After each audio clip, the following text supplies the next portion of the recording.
किसी शख्स ने केडी सोहनी गल कीती है। उन्हें आख्या कि जे कदी मेरे कोल 1 रुपया होवे ते तुहाडे कोल भी 1 रुपया होवे, मैं अपना रुपया तुहानू दे दियां ते तुसी अपना रुपया मैनू दे दिओ। ते गल ते उत्थे ही है ना, गल ते उत्थे ही रही कि मेरे कोल भी रुपया ही है ते तुहाडे कोल भी रुपया है।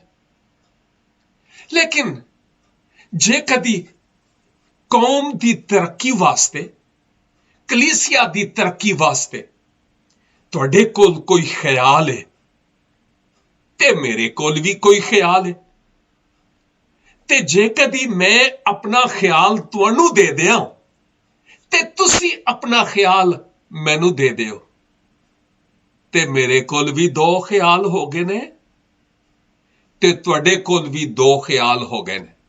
कि असी उन्हां ख्यालों नू कलीसिया दी बेहतरी ते बहबूद वास्ते होर बेहतर तरीके नाल इस्तेमाल नहीं कर सकते?